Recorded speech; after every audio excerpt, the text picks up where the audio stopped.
Welcome to the fourth floor, an extension of 5 on the Floor on the 5 Reasons YouTube channel. As usual, I jump in early. Thanks to our sponsor, Pregame Brewing, the official beer of the 5 Reasons Sports Network, also of the Miami Marlins. And also, you can find their kiosks in the 100 level and the 300 level at FTX Arena in Miami. Biscayne Bay Brew. You want to get the Tropical Bay IPA. You don't want to get that. You want to get the Tropical Bay IPA. You want to get, as well, the Pastime Pilsner, the Marlins Lager, and all the other great beers. You can find it as well. There you go. Bring in the heat. You can find it as well at your local supermarkets, Publix, Whole Foods, whatever, many local restaurants. It was at the Quarter Deck last night, so make sure that you check it out. Also, the brew house, by the way, the fourth floor of the brew house is finished. We're going to start doing stuff in Miami, guys. I know everybody's complaining about how we never go to Dade, but we're going to start doing stuff down in Miami along with Biscayne Bay Brewing. There's the Regatta Double. I have not tried that one yet. I've got to get to that one. But great beer and a great partner of the 5 Reasons Sports Network. We're also sponsored by our friend Mark Brown, MarC, brownpa.com. This is an attorney to handle all your needs, but particularly on the estate side. If you want to get your stuff in order, we know we are in uncertain times, especially if you're a young person with a family. You want to make sure that you're charting the right course. Reach out to Mark, MarC, brownpa.com. He's based right there in North Lauderdale, just north Cypress Creek Boulevard off of Andrews, and also handle all of your house closing situations. He did that for me and did a terrific job. So reach out to Mark. Big Miami sports fan, not as imposing as he looks in that photo. And thank you, Alejandro, for doing that for this old man. 954-566-5678. All right, we're back. I'm a little bit better lit tonight than I was. I'm not as lit as I was last night in a different way, but I'm better lit in terms of the actual lighting here. Thanks to those of you who stuck with us prior to the Detroit game. And that we had the watch party at Quarter Deck, and I will admit that we didn't really watch every play of that game, so I appreciate Greg and Brady handling that podcast. Everybody should come to future watch parties. You never know who you're going to see.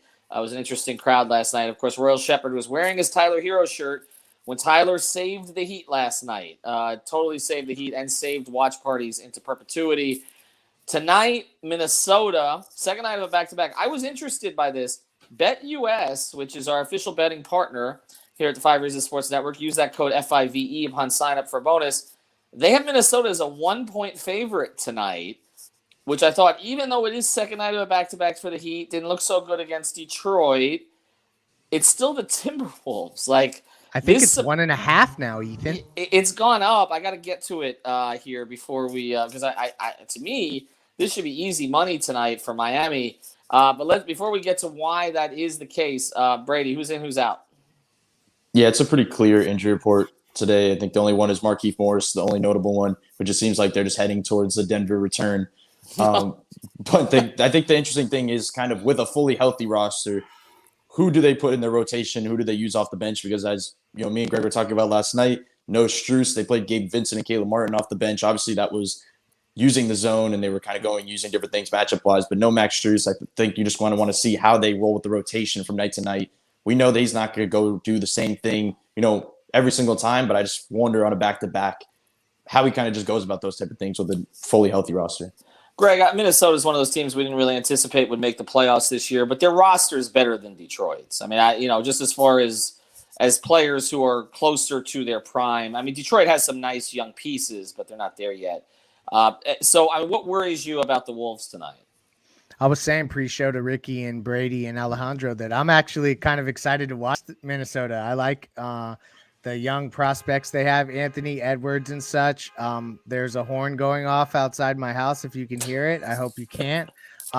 Naz Reid is a good player. Jaden McDaniels is a good player. So I think this is an interesting matchup. But ultimately, Miami's got to get this one if everybody's playing. Ricky, some conversation on Twitter today. I feel like whenever certain guys are playing well, the conversation on the Heat Twitter, because nobody can ever be happy very long, turns to who is not up to expectations of late. Seems like the topic du jour was Bam. And so, I mean, let's evaluate it now. I mean, we're almost at the quarter pole of the season. Not quite, but getting there. We wanted to see growth from Bam. Are you seeing it? I did at first, but then I saw a little bit of regression that was likely brought about by some of the injuries to his knee and some of the illnesses that he's been dealing with lately. I think it's safe to say he has grown, not only physically, but the way in which he plays the game of basketball thus far this season. I think at this point, it's a matter of really just hoping he's able to get back to full strength so that way he can properly maximize his powers. Because we have seen thus far this season, especially in the early games, how powerful and how dangerous this Heat team is when you've got a Bam Adebayo in your front court. Brady, we talked a lot about the idea of Bam taking the next step from a scoring perspective. And even on 5 on the Floor, we kind of discussed the idea that this team would be best, even though it's not what I expected, if Bam ascended to the top of their scoring charts this year. It's pretty clear that's not going to happen. He's going to be third, okay? Are you comfortable with this team going forward, and not just this season, but into the future, if that's the case? If ultimately, you know kind of what you're going to get from Jimmy, but Tyler Herro is really the guy who's taking the scoring leap, not Bam Adebayo. Yeah, I don't know if I'd be comfortable with third because as the seasons progress, you'd expect Jimmy to regress a little bit, so you would kind of see Bam take the reins there. But in no way are you worried about Tyler Herro taking his scoring because as we know, if you can build forward and you have Tyler Herro scoring the way he is and he's on the trajectory that he is right now and he's doing these type of things, you're not worried about that one bit. Bam Adebayo can be that, still really elite player who's just very good defensively, who can still do some things offensively. So I don't think you're worried about it from that sense, but I still do think you want to see over the seasons, you want to see him progress in the scoring column. You want to see him do it in different ways. You want to see them comfortable enough to put the ball in his hands down the stretch of games and not just totally put him on the weak side and kind of forget about him a lot of nights. But as, transitioning to Tyler Herro, you're not worried about that if you're getting this type of Tyler Herro moving forward. I see this comment come in. I know this is a Chef Trilly special. Can I please address these Bam comments? Please, can I just dive into There you go. This is a Trilly special, by the way. Go ahead. So a couple things. Everybody's saying we need more from Bam. He's learning a new role in this offense. He's completely shelved the facilitating aspects of his game to focus on other areas. Think about whenever all of you who are viewing this start a new job or start a new role at a company or whatever you're doing, it takes a little bit to get all that going. So I just feel like we sometimes get unrealistic with how quickly guys can pick this up. And here's the other thing, like everyone's starting to talk about Bam's knees and should we worry about his knees long-term? Is he a Brandon Roy? I saw in a comment. Yeah, that is ignorant. That's ignorant. Guys, look at the percentage of the games played per season by Bam. He is not an injury-prone player. So I just want everyone to take a deep breath and calm down on Bam. It's a tendonitis. Is my understanding. That history is talking to me. I'm chomping. Yeah. It's not Brandon Roy. It's not Penny Hardaway. It's not that kind. It's not. It's tendonitis. I mean, players go through it, and I think. It seems to be more of a pain management thing than anything else. I mean, remember when we used to talk about Dwayne, the bone bruise was pain management for the most part. He could play, but it was just extremely painful to play. I just don't see this as a major issue. To me, the thing with Bam, it's not the health. It just comes down to aggression. That's what it's about. And he has certain matchups he should just dominate, and he doesn't. Now, Greg, to your point, he is adjusting to a new role. And thinking too much. And he's thinking too much. I would agree in certain ways the way Duncan Robinson has been thinking too much. But it is interesting to me, again, now that Duncan, I feel like people have sort of pushed the Duncan thing to the side for a second. So now it's the Bam thing. I don't think it's a bad thing that Herro has taken this step to fill that. I mean, right, in no way is that bad. Okay, now it's Bam adjusting to it. And I'll say this, and I know Heat fans are going to hate this, okay? And I think that he's going to end up being a much better player. He's got much higher upside, much more athleticism, etc. But literally, if Bam Adebayo was Draymond Green, okay? And I think the upside is much higher than Draymond's. But if he was Draymond Green, okay, who won championships being the ultimate complementary role player, like elite at his role, right, with other talent around him, significant talent. I'm not saying that Herro is Curry, okay, but let's put it this way. Jimmy's better than Clay ever was, okay? So, right? I mean, it wouldn't be the worst thing in the world. I'm not saying that's what he is, but Greg, it wouldn't be the worst thing. No. Oh, my gosh. Like you talk, he's always talked about I remember how stirring it was when Alonzo Mourning told Brendan Tobin that Bam Adebayo would be the next one to lead the franchise and have his number up in the rafters. Everyone was kind of like, they knew Bam was good, but to put that kind of pressure on him was unforeseen in that moment. Being Draymond, come on, like all the things Draymond does after the bricks, like I think that's a huge thing. That he just was the catalyst for that defense. If you win, ultimately all the noise stops. So that's, I guess, what this boils down to. What about Budenholzer? Well, no, I mean, remember, this guy was supposedly fired like 18 times during the playoffs. He wins a title with the Bucks as the coach, and then just like that. But to what you were saying with regards to Bam as the potential Draymond role, I would hope to God that we get the kind of talent that the Warriors have seen in that starting lineup. I mean, you got Steph Curry, Klay Thompson, KD at one point. They broke the league for 3 seasons. Right. If Miami can break the league again, I mean, I don't know what Tyler's got to do to hit even close to that. But if you told me that Gabe Vincent's suddenly going to become, I don't know, prime Tim Hardaway, Herro is, I don't know, Bobby Sura on steroids and all that other stuff, great. I'd love that. And one last thing with regards to Brandon Roy, because that's just itching at me. Brandon Roy has no cartilage in his knees. Yeah, this is Bam just has tendonitis. So for those of you that like throwing names out there, do your research before you do that, because it makes you look ignorant. Please. You can't play basketball at this level anymore. But here's the other thing, Ricky. The Durant, once you throw Durant in the conversation, you're right. They broke the league. It was totally unfair. It's ridiculous. I'm kind of talking about pre-Durant. Me too. That's what I was thinking. Yeah. Okay. Still, 67 wins. No, I get it. And I'm not saying the Heat are there, but I'm saying the role that Draymond filled on that team, which was in some ways, because of play on both ends, etc., as important as any player. I mean, Curry was the guy, obviously, but Draymond was exceptionally important on a team that won a ton of games that didn't have Durant, okay? And that's all I'm saying. Like, there is value in having that premium. Look, Detroit won championships in part because of what Dennis Rodman contributed, okay? And he was the premium role player of his day, all right? And so, and Chicago benefited from him also.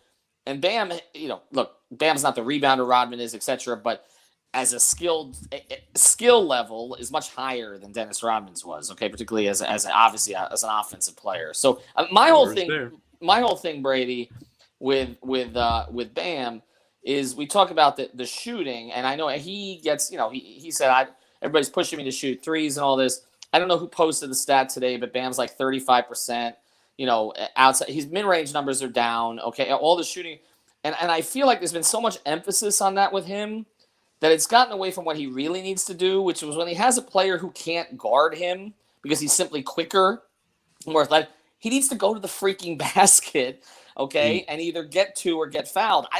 I'm tired of talking about the jump shot. Like, that is not what this is about. Yeah, and I feel like we talked about this last season when everybody kept bringing up the three. I kept saying, the isolations, taking guys off the dribble, the guys that are slower, like you mentioned, is more important. And obviously, the post-up stuff with smaller guys is more important. Like taking advantage of 2 matchups that you can easily win. The only difference is when you have a quick wing, that's kind of been the one thing that kind of throws him off a little bit. But the other 2, which he sees much more often, there's a beatable thing within there. And I just feel like we've seen it so many times, once again, that the guard gets put on his back. And I forgot who said it on Twitter. It might have been Nikias that said it or something, that he just kind of waits for the double so he can pass. And it kind of looks like that. Like he's not going to take advantage of the score. He's waiting for the defense to react to the guard on his back. And it feels like he's using his shoulder more in the post, because we talked about this in one of the games where he was really aggressive. He was getting down low and he was kind of going with guys his size and able to score. But it just doesn't seem like he knows how to do it when he has a guy on his back. Like it's one thing is that he doesn't want to do it. The other thing is he doesn't really know how to do it when he has that guy on his back. So it's just making those decisions from there and then worrying about, as you said, the jumper later, because getting to the rim and scoring around the rim is much more important. But don't you still getting 19 a game? Well, he's still yeah, all right. I mean, he's still been an effective player. I think it's when we talk about the leap, I don't know that most people thought Herro would take the next leap before Bam. But look, Bam took a bigger leap last year than Tyler did. Okay, true. And so this was going to normalize. We talk about the third season, which is kind of that season that you do see the leaps. But I do think psychologically, this is the only thing that I would watch. Okay.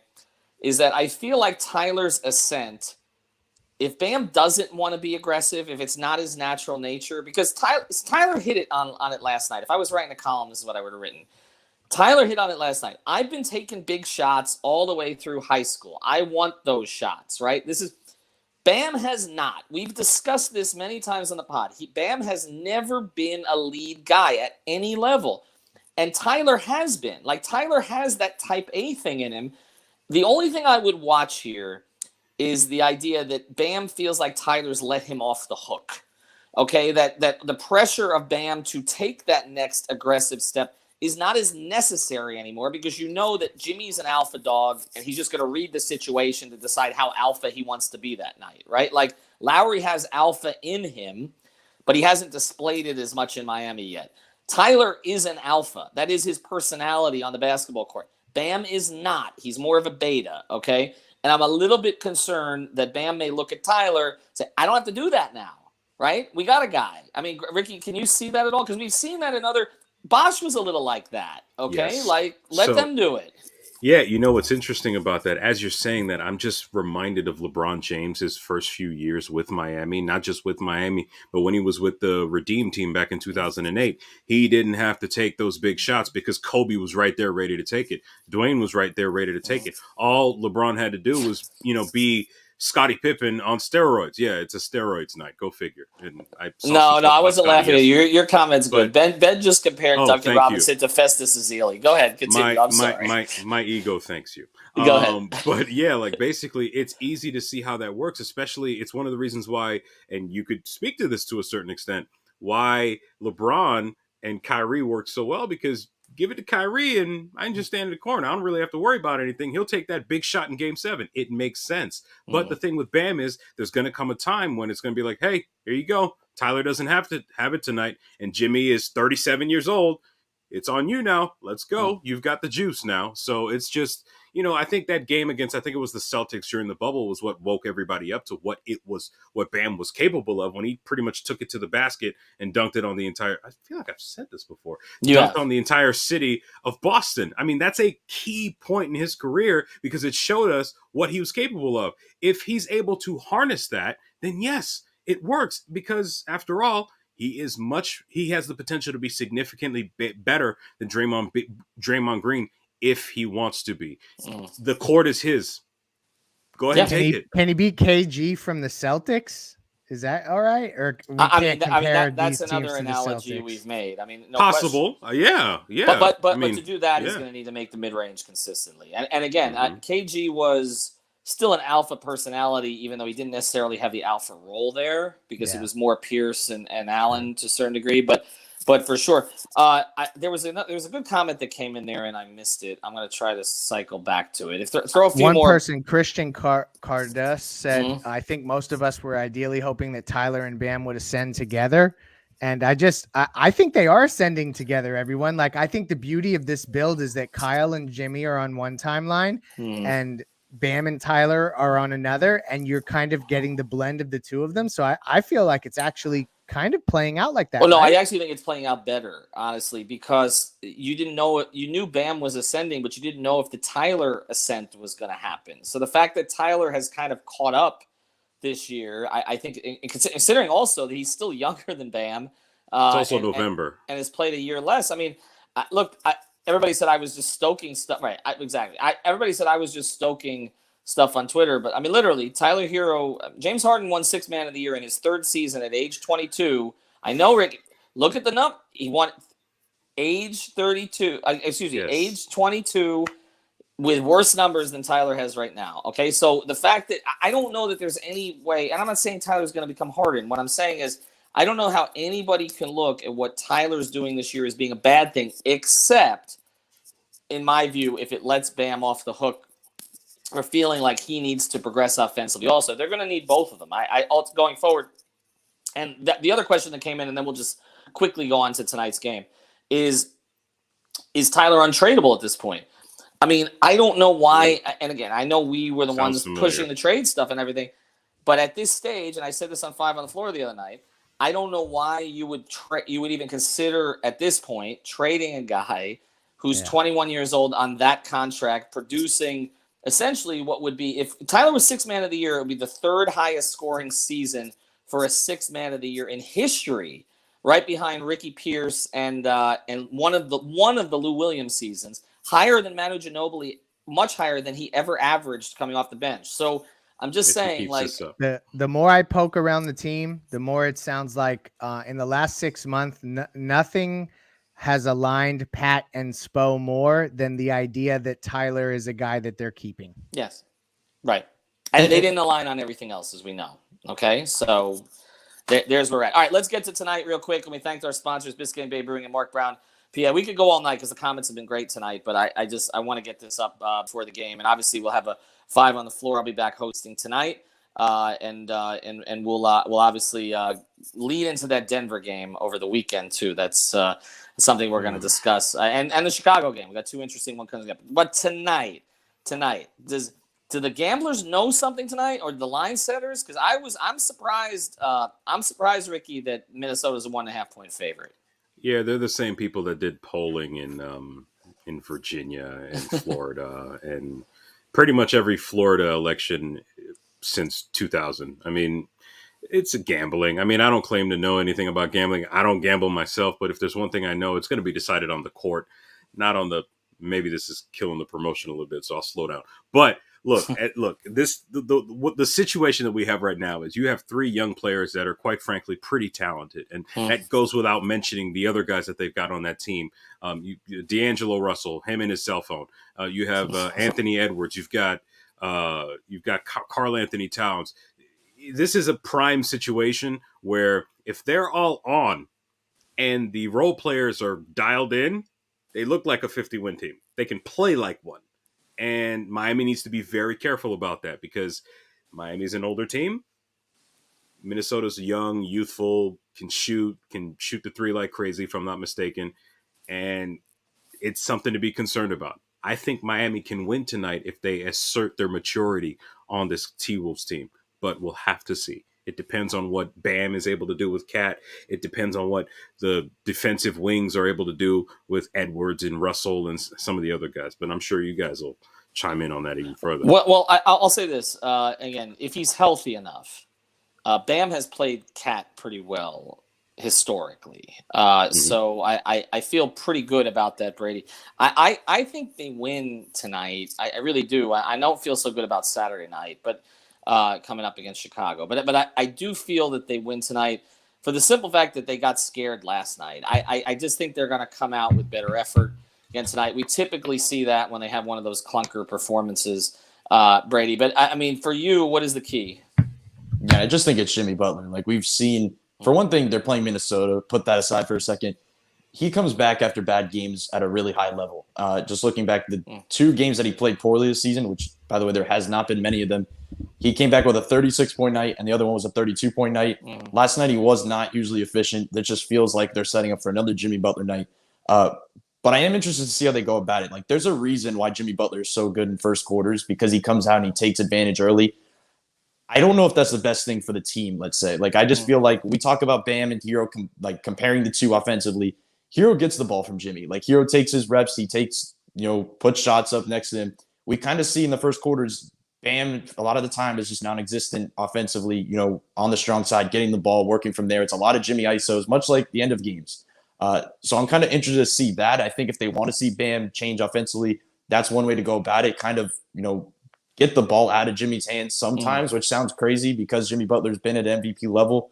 But I think it's necessary tonight. I feel like this is one of those where Bam Adebayo is not seen in the first quarter because it feels like just Jimmy comes out immediately, gets to the rim, highly efficient. I feel like he has a big night in the Heat win. Greg? So a couple of things.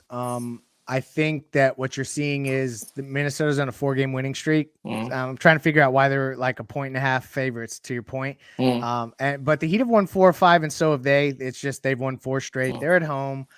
Everybody looks to be playing. I'm with Brady. This is a Jimmy Butler comeback game. I'm going to give everyone their prize picks play of the night.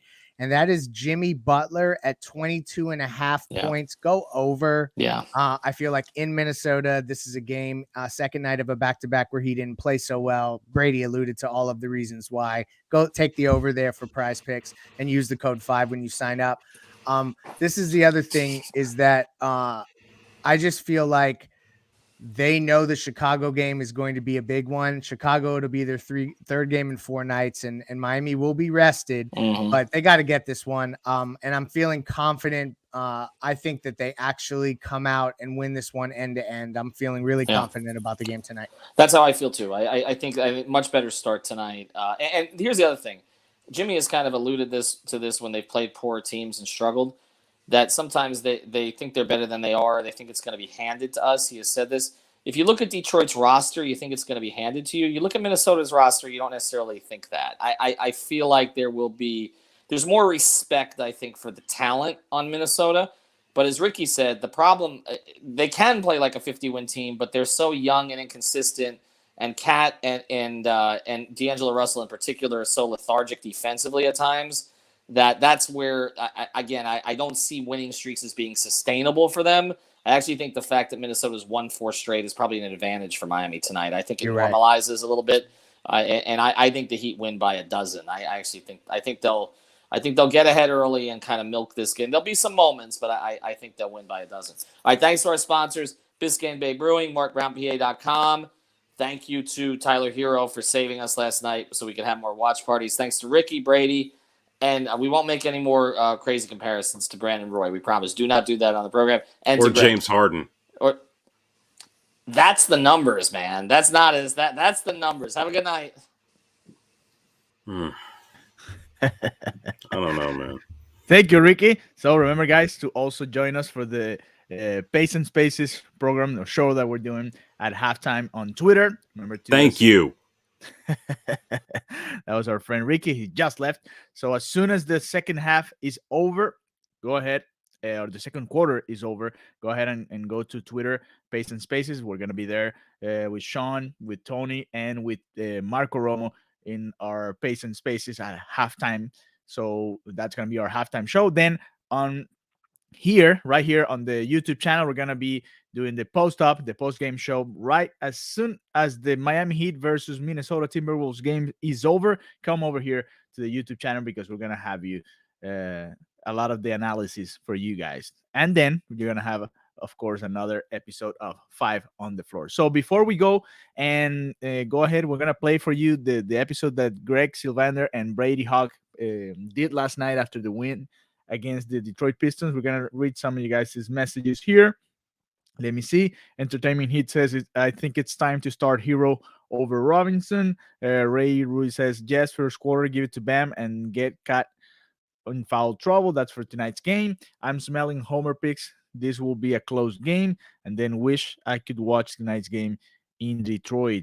Pistons, whatever. Let me see. And Ryan says, I'm not campaigning for Herro to start, but sooner or later, he might just end up in Spo's best lineup. We're about to hit 20 games, and Riley has said that's the point he'll start evaluating. Yeah, we have to remember Tyler maybe is not starting games, but he's definitely finishing them, and he's definitely getting very important minutes during the game. So that's something to take into consideration when you analyze how they're using Tyler Herro this season. So let's go ahead and listen to what Brady Hawk and Greg Sylvander did last night, right after the game, right after the Miami Heat 192 win against the Detroit Pistons. Here we go. A struggle, then a rally in Detroit. Another episode of 5 on the Floor.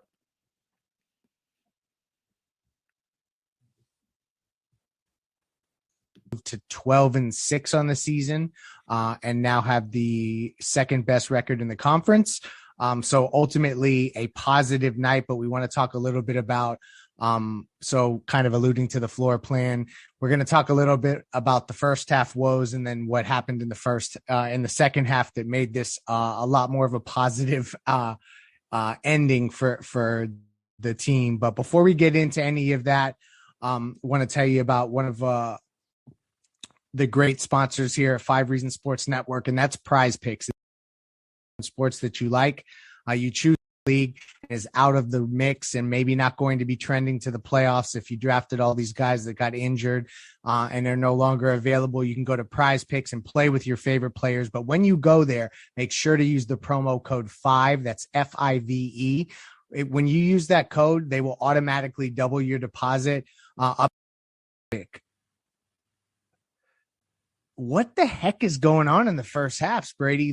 Like, so this is 6 games now that they haven't got 47 points or more in a first half. The shooting splits are disgusting. I overheard them on the broadcast, and I think it was something like they're shooting 25% in the first half from 3. Brady, just from your X's and O's basketball perspective, like, what are you seeing that's leading to this? Is it just complacency? Is it a veteran team that's just a slow starter? Tell me what you're seeing with these slow starts, because they're reoccurring now. Yeah, I think the easy answer is just 3-point shooting, just because the shots aren't falling. But to go deeper into that, I feel like the first half was just a lot of poor spacing. It's almost like the fourth quarter in Washington. Like, we're kind of repeating that, but talk about the first half of this one, where it was a lot of Jimmy doing his thing, a lot of guys standing around. And to kind of bounce off of that, I feel like the one thing that kind of catches my eye is that this team is like almost taking turns, it feels like, at times. And it's kind of equals out to their slow starts, where like Jimmy has a big first quarter, which is great, but the rest of the team had as many points as he did at that point. You've had other games where Kyle has a big fourth quarter against the Clippers, but nobody else is really there. Tyler's had his moments. Bam has had his moments. It just feels like they haven't had like a full 48 minutes where everybody's just kind of blending together, which I think will come along as the season. That's one of the things that will progress as the season goes on, just because this is, early on, they're going to work on it. But I feel like that's a major thing. I think that's kind of going on to the offensive issues. You just kind of guys switching on and off. Jimmy kind of did his thing. I think the reason why they were able to kind of come out of that stuff was because of the free throw shooting, like being able to get to the line. Like, if they weren't able to battle through that, stay in the mud, get down there, get to the charity stripe, like, they wouldn't be where they were. And I think the other thing is defensively, as we talk about what they were doing there, the soft switching, like, it was almost like they're just totally reverting back to last season. Like, we talk about the issues they had back then, but they did that last season because of the roster that they had around them. Like, they had to soft switch almost because the guys couldn't fight through screens. Now they're on a team that guys can fight through screens, like PJ Tucker, Kyle Lowry. They don't have to soft switch. And it almost feels like the Pistons were able to just pick whoever they wanted to defend them on any given possession. Like, they didn't have to set a hard screen. It was just come up, we'll pick the defender, we'll retreat the ball out, and we're just going to go. And it was that's just not a good way to work. They were just being able to get, they're not a big team, but they were able to get their biggest player on Kyle Lowry time and time again. And the zone was just kind of fixing that little by little with Caleb Martin and Gabe Vincent up top. So they kind of fixed that a little bit, but there was still so many miscues there.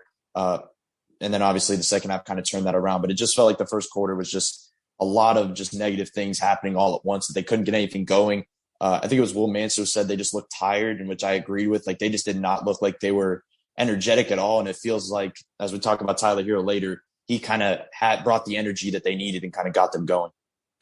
Yeah, I know. And that tired comment, it struck me because they're on 2 days rest, and like, so I start to think about the way that they're starting games. And if, like, you're seeing in quotation marks next to these questionable tags on these players, illness. And it's like, what the hell is that's going around the locker room, and how is it impacting the team? That's something that struck me, because these starts are just, I expected that the slow starts would be few and far between, just because a veteran group tends to be centered to start a game, and they're not as scattered. And it's just been an interesting push-pull, but ultimately they did come out of it. And you touched on at the very end of what you said, something that I want to dive into now before we kind of transition to the more positive side, because there's 2 things. One, I'd love your perspective on how the hell Detroit can't hit threes all season. And I know it was in the first quarter, there was a point where they had 7 made threes to Miami's 1. I think Duncan finally splashed one there and got the Heat on the board, and then kept his consecutive games with 1 3-point streak alive. But like, it seems like the plan is to give teams open shots. Is it as simple as you just hope that these bad teams are not going to make them, and that's just how Heat fans need to accept that the way that they're going to defend the 3-point shot? Is there something they could be doing differently? One, so there's the one question, file that away. Actually, you know what? let's talk about that first before we go into the next one, because I think there's going to be a lot more to unpack with the next part of it. So the 3-point shot, how can they stop that from happening? I don't know how they can stop it from happening because, like you said, I feel like a lot of it is just they're going to give up threes. Maybe they're not going to be the best threes at times, but they're going to give up good threes.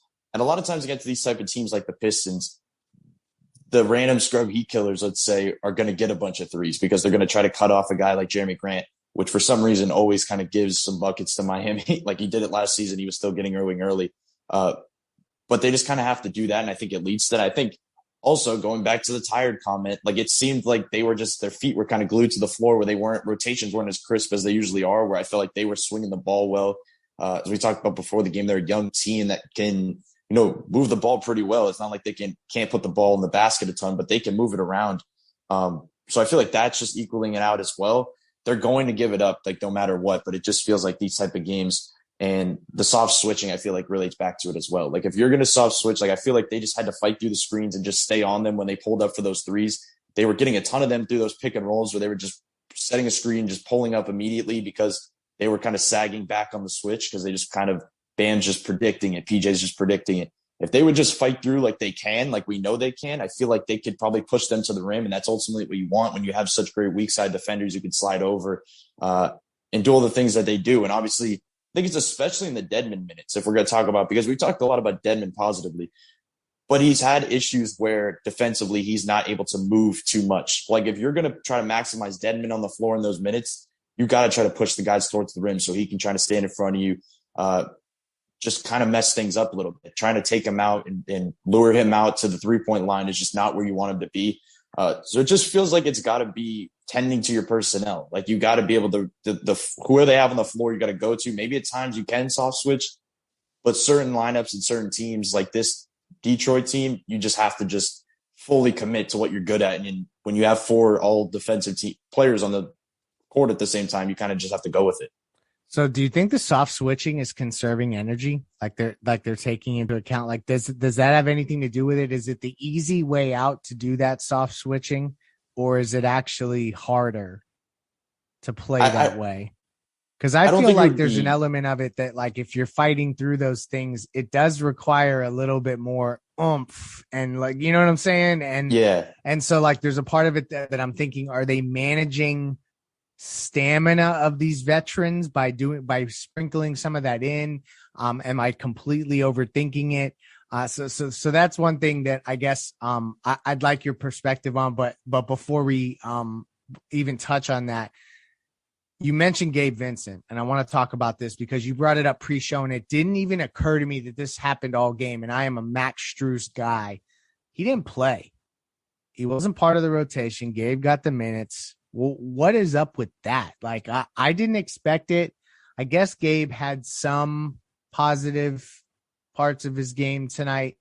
But ultimately to play in front of Strus, that was surprising to me. Brady, what did you make of it? Yeah, I feel like the main reason why we could pick from it, first of all, I think when people were bringing up Caleb Martin, like you just mentioned that, first of all, I was like, Gabe Vincent was the guy who took his minutes. Like Caleb Martin's earned his minutes, especially against this small team. He's playing the 4. So it just felt like that was pretty clear. But the reason for Gabe Vincent had to be because they basically revolve a whole defensive scheme around him almost. Like the 2-2-1 press into the 2-3 zone. That might have been the longest they've gone to it for like straight minutes. Like they did not give it up. They were just kind of kept going to it because it was kind of working, at least slowing them down, because this is a team that likes to get down the floor and kind of beat you down. They had to slow them down. So basically Detroit was getting down the court with probably like 15 seconds left in the shot clock and had to set up, and it kind of, messed some things up. So obviously that just seemed like one element, but I will say at the beginning of this game in the first half, when they're just not able to hit threes and they're not able to even get them up really, it just felt like Max Strus should have been on the floor. That was before even Duncan Robinson got going a little bit. That really did surprise me. And in a zone, Max Strus could be useful. Like maybe not at the top of the key, but he's a positionally sound defender where you feel comfortable with him at the bottom of the zone. And also we know what he gives you offensively. So maybe I'm sure Spoelstra will be asked about it after the game, that maybe it was something with him. Maybe he didn't feel right, but maybe it was just a decision, maybe based on the rotation, based on the matchup, that they didn't like. But it just feels like we won't see many of these going forward. When they have a healthy roster, it just feels like Morris and Strus are going to be in there, and Caleb Martin's going to be that extra guy, because both of them, especially Caleb Martin, continues to give them really good minutes. Like just rebounding wise, he's just everywhere.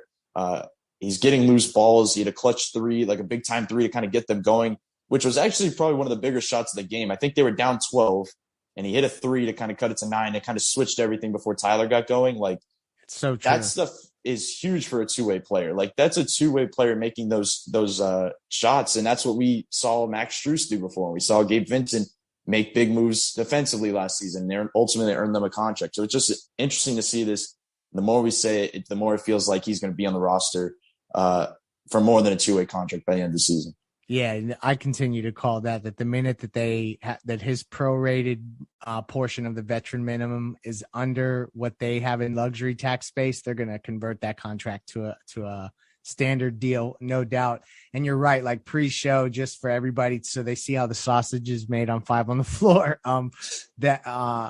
I came into the show and I'm like, oh my gosh, Caleb is just swallowing up Max Strus's minutes, and Brady keenly corrected me and was like, no, those were Gabe minutes. And he's so right about that. And I think that that's an interesting thing to watch going forward. And I'm interested to hear we're obviously not on the Zoom calls because we're doing this podcast now, but I'm interested to hear if Spo gets asked about it. So that was kind of, I guess we went over the negative side of this, and the cool part about this game is that it ended positively and there were some really good things to take from the second half. So that's where we're pivoting next. But before we do, I want to tell you about another great sponsor of the 5 Reasons Sports Network and 5 on the Floor in particular, and that's CPT of South Florida. CPT of South Florida has provided small and medium businesses with the technology they need for decades. They specialize in cloud hosting phone systems and managing IT. If you own a small or medium business and are looking to save money on your monthly phone and internet costs, you should give TJ, he's at CPT of South Florida. Give him a call right now. He's been helping South Florida businesses save thousands per month, and he can do the same for you. With a cloud phone system, you can work from anywhere on any device. So for a free in-person consultation, call TJ at 954-966-2766. Again, that's TJ at 954-966-2766. If you call now, there's a promotion, and that's right now, so make sure you give him a call. It includes 25% off cloud phone servicing, include free phones, and your first 2 months of service free. I mean, that's a super deal. So deal with the owner, not a sales rep. Give TJ at CPT a call, 954-966-2766, or visit his website at cpt-florida.com. You can also find him on Twitter at CPT South Florida, and he's tagged in a lot of the 5 on the Floor and 5 Reasons Sports podcast tweets there as well. So to the good part of this game, the second half. Things changed. We have key takeaways. One, let's all acknowledge our friend Duncan Robinson, although in limited minutes, shot 50% from 3. We're going to take that as a victory here on 5 on the Floor. And this is the big one.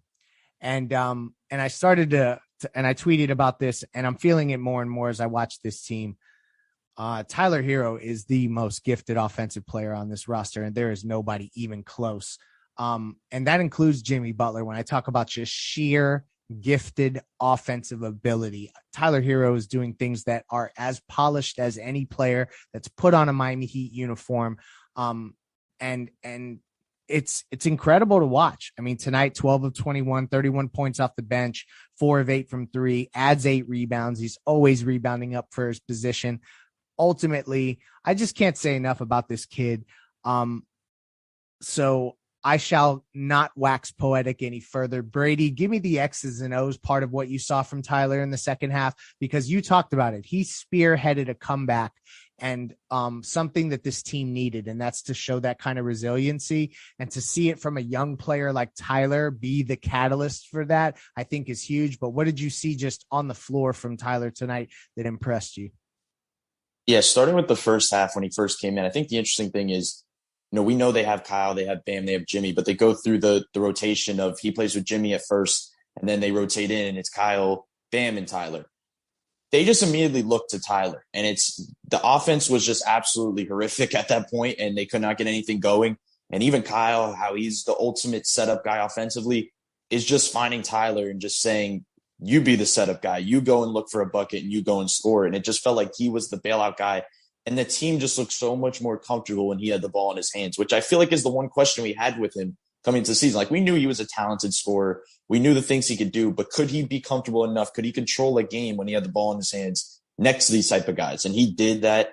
Looking at the second half, as you said specifically, just the shot making, I think, is the main part. Like, him to just be able to take those shots. He was knocking down 2 straight threes, just being able to, first of all, take those shots and feel comfortable to take those in stride. And we know how people feel about the pull-up threes at times, but he takes it at the end of the games, and it always feels much more comfortable late in the fourth.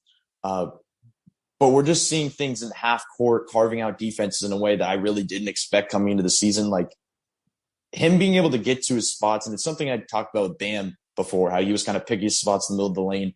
Tyler's doing it everywhere. Like, it's not just one spot on the floor that Tyler's looking for, because that's an easier thing to do at that level. But when you're able to kind of read a defense and slide to the baseline and curl back into the elbow and keep going to the basket and step back to the three, like, it just felt like he's reading it at a completely different level than he did last season. And you combine that with him actually making these shots and shooting a way better percentage on catch and shoot threes, and averaging, way over 20 points a game right now. Like, this stuff he's doing is just pretty incredible. 31 points tonight. And obviously 8 rebounds. Like, he was just doing everything kind of. And, I think seeing 3 assists is weird, because I feel like he probably had the most potential assists if you looked up that stat. Assist, right? Right, because it felt like he was just setting everybody up, but a lot of the times they just weren't making it. But he was really taking over this game in both halves. But obviously the fourth quarter, being able to be down, I think 12 probably was the most. They were probably down at that point, but him able to just bring them back single-handedly. Like I said before, it just felt like a game when they looked tired. They looked like they just weren't in it at all. He was engaged the entire game, and it felt like him being engaged kind of just brought everybody up with him, and it led to Dedmon getting that big dunk, and it kind of just got everybody going. It just feels like him being able to be this leader type player at such a young age, combining that with the scoring, it's really just an elite type of skill. Yeah, no, I'm with you there. And the other thing about Tyler is I noticed that Detroit was trying to rough him up. This is a reoccurring thing too. Teams are saying, okay, we're going to see. He got in the weight room. Let's push him around a little bit. And I saw that from him. And I even saw Tyler glance at the bench a couple times and glance back at a couple players. They're getting physical with him. And so another encouraging takeaway here is that he fought through that kind of stuff tonight. And eventually, as he started to get into his offense and feeling himself in that second half, it proved that he was just basically toying with folks. So I think that this was a big progress victory. It's weird, like a game in Detroit on a Tuesday before Thanksgiving. Like, are we really going to put that much emphasis on it? Truthfully, I am. I think that this was a victory that they needed. They needed a game like this where they faced adversity, got slapped in the mouth, and came back and won. Looking ahead quickly. So this is I just want your quick takeaway here. As we look ahead to Minnesota, this is a team that shoots a ton of three-pointers. They are really good at defending the rim, and they're on a 4-game, maybe 5-game, 4-game winning streak. So they're playing well.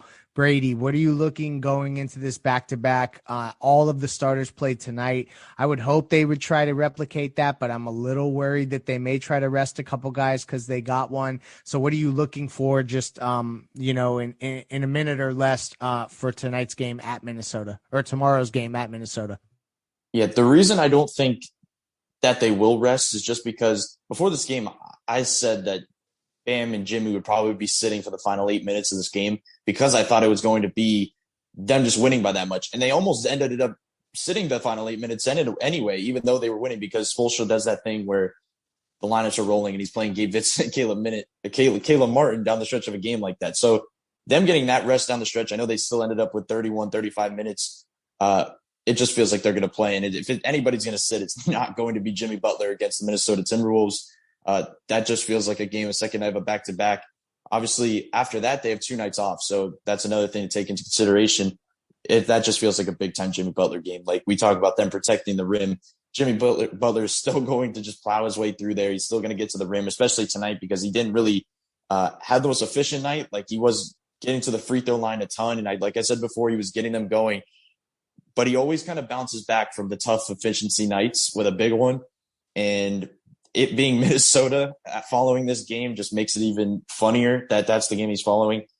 So I just kind of want to see that. And I also want to see Tyler Hero's consistency, because we know that he hasn't had many off nights this season. Coming off a 31-point night, it's just starting over for him. Every time he's done it, it's nothing. He doesn't get too high. He doesn't get too low. He just stays so mellow that he can continue through. And that's the interesting part about this. To see the emergence of Tyler Herro. We talk about him taking a leap. Like, this is a major leap just because of the consistency and the level he's playing at and the way he keeps doing it. So I just want to see that again tomorrow night. And I think this, would be a good way to end off this little West Coast run, obviously before Thanksgiving. Yeah, no, I'm with you there. And I'm interested to see how they start out on Cat. And how they start, who they put PJ on. It's like, I'm excited to watch Anthony Edwards play. That's probably PJ's matchup. Yeah, and so that's what, I was just going to ask you if you thought that they would go there, because that's interesting that they would put him on a player that athletic, and that just speaks to PJ's versatility. And you're right, with the 2 days before the Chicago game, and the fact that they just had 2 days off, they should really be able to go. So I agree with you. I'm aligned with you that they should probably play guys. So I retract my statement that maybe guys will sit. I hope everyone does play, because then they get the 2 days off, as you referenced. Chicago will be on the fourth game in 3 nights, second night of a back-to-back when Miami gets to Chicago. So that's going to be an interesting matchup that we're looking ahead to, but Minnesota's on the docket tomorrow. Heat beat Detroit tonight by 10 or by 8. Tyler Herro is a bucket. Thank you for joining us. All right. And that was the podcast on the Miami Heat win with 100-92 last night against the Detroit Pistons. And that concludes our pregame show for tonight's starting five. We have the same five as usual when everybody's healthy. So Bam Adebayo, Duncan Robinson, Jimmy Butler, PJ Tucker, and Kyle Lowry. Bam Adebayo, Duncan Robinson, Jimmy Butler, PJ Tucker, and Kyle Lowry. That's the starting five for the Miami Heat. Remember, join us for the Pace and Spaces at halftime on Twitter. We're going to be doing that live with our friends Sean, Tony, and Marco. Go ahead, and as soon as the second quarter is over, jump on Twitter on your Twitter account and join us in that Twitter Spaces. And then right after the game, the post-up show with Royal Shepherd and the entire crew there on the 5 Reasons YouTube channel. So come here and check it out as soon as the game is over. Thank you very much, and we will see you back on Saturday for the pregame show of the Miami Heat game against the Chicago Bulls. Have a good night. Enjoy the game. Have a happy Thanksgiving, and let's go Heat. Let's enjoy the game.